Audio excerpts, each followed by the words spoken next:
Lahore greater park میں خاتون سے بدسلوکی، ابتدائی میڈیکل رپورٹ سامنے آ گئی۔ عائشہ کے پورے جسم پر نیل اور خراشیں ہیں، گردن اور دائیں ہاتھ پر سوجن ہے، بائیں بازو کی کوہنی کے اوپر، کمر اور دونوں پاؤں میں بھی خراشیں ہیں، جسم پر 13 نشانات واضح ہیں۔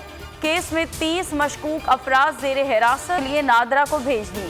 ایس ایس پی انویسٹیگیشن کا کہنا ہے کہ جلد ملزمان کا سراغ لگا لیں گے۔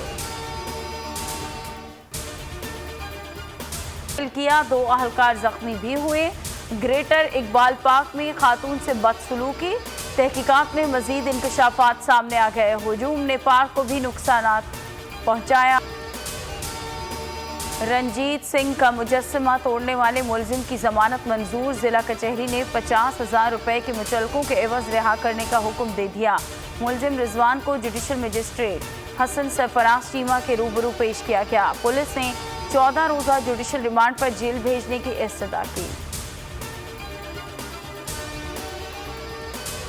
کورونا کی چوتھی لہر کی ہلاکت خیزی، ملک میں مزید 70 افراد پیاروں سے بچھڑ گئے۔ مجموعی اموات 24,783 ہو گئی۔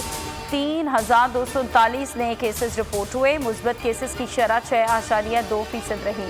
کراچی میں 24 اموات، مثبت کیسز کی شرح 14.6% رپورٹ۔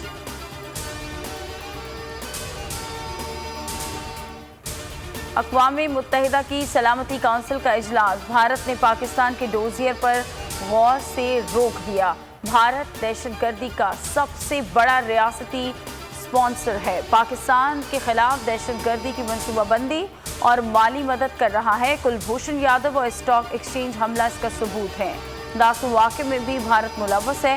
بھارت نے افغان امن عمل کمزور کرنے کی کوشش کی۔ بھارتی وزیر خارجہ کے بیان پر پاکستان کے UN مشن کا رد عمل۔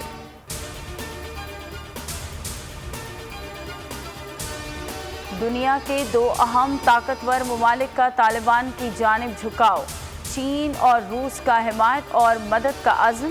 چینی وزیر خارجہ نے برطانوی ہم منصب سے ٹیلی فونک گفتگو میں کہا، عالمی برادری پاکستان پر دباؤ ڈالنے اور میدان جنگ تصور کرنے کی بجائے اس کی مدد کرے۔ ترجمان روسی وزارت خارجہ بولی کہ طالبان سرگرمی سے امن و امان بحال کر رہے ہیں، مذاکرات کے لیے آمادہ نظر آ رہے ہیں، خواتین کے حقوق پر غور کرنے کے لیے تیار ہیں۔ افغان ترجمان طالبان سہیل شاہین کہتے ہیں، چین چاہے تو مستقبل میں افغانستان کی ترقی میں کردار ادا کر سکتا ہے۔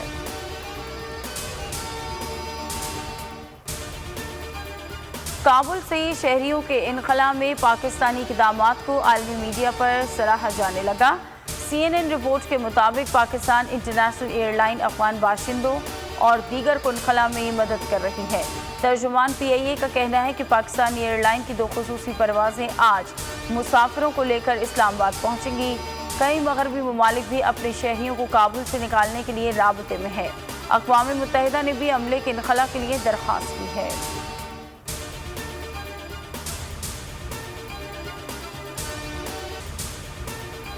اور پاکستان اور ویسٹ انڈیز کے درمیان دوسرا اور آخری ٹیسٹ آج شروع ہوگا۔ قومی ٹیم نے جمیکا میں بھرپور پریکٹس کی، اسکواڈ میں ایک تبدیلی متوقع۔ یاسر شاہ کی جگہ نعمان علی کو شامل کیے جانے کا امکان ہے۔ کیریبین کو سیریز میں 1-0 کی برتری حاصل ہے۔